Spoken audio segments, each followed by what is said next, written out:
How to invest in gold without buying physical gold. Most people think investing in gold means buying actual bars and storing them in a safe. But here's what nobody tells you. That's the slowest, most expensive way to do it. Today, I'm showing you 5 methods to profit from gold's growth without ever touching a single ounce. And the best part? You can start with as little as $50. Let's get straight into it.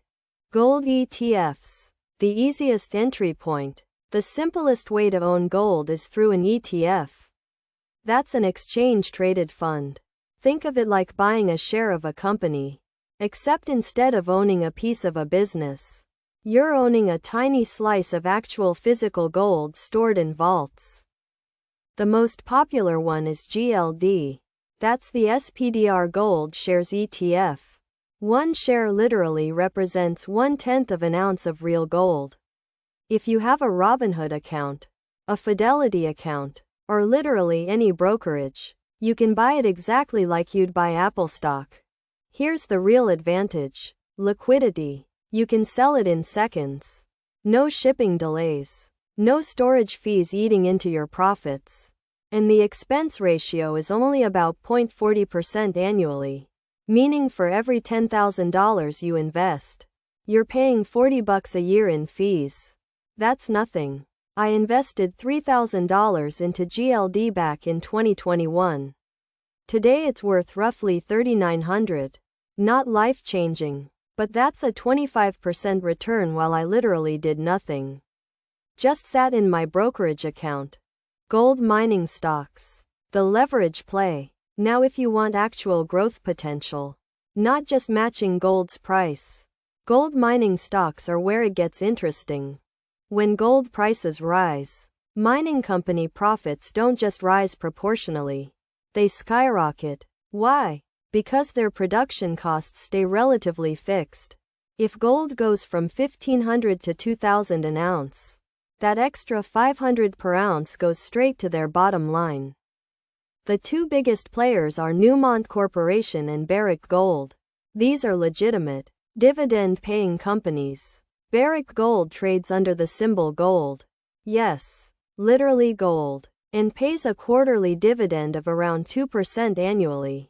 The risk here is real though. Mining stocks are way more volatile than actual gold. They depend on operational efficiency, geopolitical factors, and labor costs. But if you believe gold prices are headed higher, mining stocks give you 2 to 3 times the upside compared to owning the metal itself. Gold mutual funds. The diversified approach.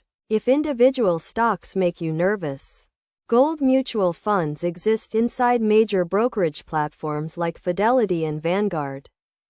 These funds hold multiple gold mining companies, gold ETFs, and sometimes precious metals futures contracts. You're getting built-in diversification. The fund manager is literally doing the research for you. Vanguard's Precious Metals Fund, ticker VGPMX, is solid. The expense ratio is 0.30%, and it's been around since 1986. That's real track record data. Here's the move. Throw $500 into a gold mutual fund inside a Roth IRA. Everything grows tax-free forever. That $500 becomes $2,000. You don't pay a single dollar in taxes when you withdraw it at retirement. That's the real power play most people miss. Gold futures and options. For advanced players.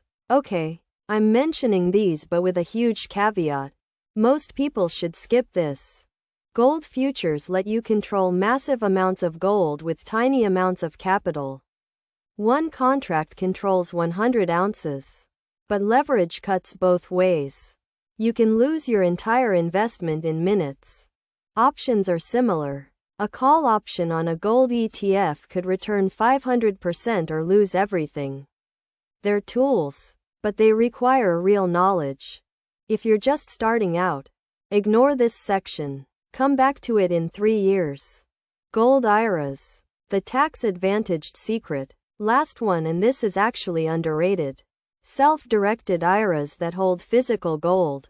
Companies like Goldco and American Hartford Gold let you roll over existing 401k funds into an IRA that holds actual gold bars. The gold sits in a depository. You own it. It grows tax-deferred. The catch? Fees are higher, usually around $200 to $300 annually for storage and insurance. So only do this if you're moving serious money. We're talking $50,000 plus. The real talk. For 90% of you watching, GLD inside a Roth IRA is the move. $500. Set it and forget it. The tax advantages alone make this worth it. Gold isn't about getting rich. It's about insurance against inflation and currency devaluation. It's the financial equivalent of having a spare tire in your car. If this helped you understand gold investing better, hit subscribe. We drop new money strategies every single week. And let me know in the comments, which method are you trying first? Thanks for watching. Start investing today.